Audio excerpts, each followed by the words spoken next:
Bismillahirrahmanirrahim. Assalamualaikum warahmatullahi wabarakatuh. Perkenalkan, nama saya Jenny Monica, NIM 1930305040 dari kelas Tasawuf dan Psikoterapi 2. Mata kuliah Psikologi Rehabilitasi Narkoba. Dosen pengampu Bapak Dr. Andes Haji Wijaya MSI. Baiklah, di sini langsung saja saya akan memaparkan materi saya yang berjudul terapi holistik terhadap pecandu narkoba. Nah, di sini adalah landasan teorinya. Di bawah ini akan dijelaskan keempat aspek tersebut dengan berdasarkan terhadap teori yang pernah dikemukakan oleh para ahli. Yang pertama, terapi organobiologi. Efek yang ditimbulkan akibat penggunaan narkoba salah satunya adalah biologi. Olehnya itu diperlakukan pendekatan dari sisi biologi. Karena menyangkut tentang biologi, maka yang akan digunakan adalah farmakologi atau medik. Nah, yang kedua, pendekatan medis. Dari sudut medik psikiatrik, bila seseorang mengonsumsi naza dengan berbagai cara, misalnya meminum, menelan, menghirup, dan menyuntik satu atau lebih jenis naza, mengganggu sinyal penghantar saraf, sel-sel saraf pusat. Akibatnya adalah fungsi alam pikiran, perasaan, atau perilaku terganggu, sehingga yang bersangkutan akan mengalami gangguan mental dan perilaku. Yang ketiga, terapi psikofarmakologi. Efek obat dari mengubah keadaan psikologis pasien atau dokter, keluarga pasien, tetangga, para medis, dan masyarakat. Sebaliknya, efek obat sendiri dapat mempengaruhi oleh umur, seks, suku bangsa, keadaan keluarga, keadaan ekonomi, latar belakang, pendidikan, dan faktor-faktor lingkungan. Nah, yang keempat, terapi psikologi. Pengobatan aspek psikologis diperlakukan dalam proses penyembuhan korban naza tersebut.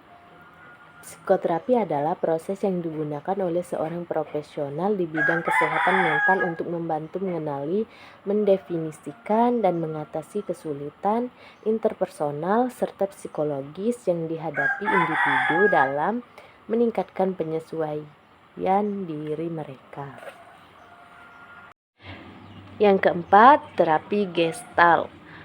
Nah, terapi Gestalt mendorong klien untuk menentukan apakah mereka akan terus membiasakan masa lalu atau mengendalikan masa depan mereka, atau apakah mereka akan memilih saat ini juga apa yang mereka inginkan di masa depan. Yang kelima, pendekatan behavioral. Nah, terapi behavioral merupakan penggantian tingkah laku lama dengan tingkah laku yang baru, karena manusia dipandang mempunyai potensi untuk berperilaku baik dan buruk, tepat atau salah. Yang keenam, pendekatan kognitif. Nah, di sini terapi kognitif memberikan bantuan untuk memandu individu dalam mengungkapkan pikiran-pikiran yang tidak rasional dan yang menundukkan diri sendiri. Yang ketujuh, terapi sosiologik. Nah, model terapi ini adalah mengarahkan perilaku yang menyimpang tersebut ke arah perilaku sosial atau yang layak. Nah, kelebihan dari model ini adalah perhatiannya kepada perilaku adiksi pecandu narkoba yang bersangkutan, bukan pada obat-obatan yang disalahgunakan oleh pemakai.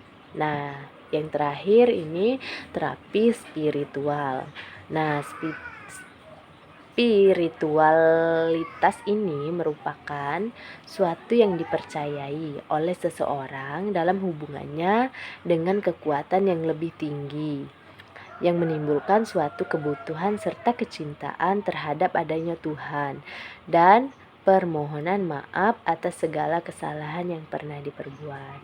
Baik, mungkin itu saja yang dapat saya sampaikan. Lebih dan kurang saya mohon maaf. Kepada Allah saya mohon ampun.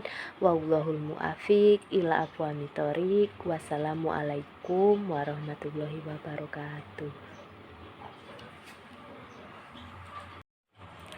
Nah, di sisi lain juga ada pendekatan psikoterapi, yaitu yang pertama pendekatan psikodinamik. Nah, pendekatan psikodinamik adalah teori yang berusaha menjelaskan hakikat dan perkembangan kepribadian. Nah, yang kedua pendekatan humanistik. Pendekatan humanistik adalah bagaimana manusia bisa menyesuaikan masalahnya sendiri, yaitu menciptakan kepribadian yang integral dan berdiri sendiri. Yang ketiga, terapi klien-center. Terapi ini dikembangkan oleh Carl Rogers, di mana terapis menyediakan atmosfer hangat dan suportif untuk meningkatkan konsep diri klien dan mendorong klien memperoleh pemahaman terhadap masalah.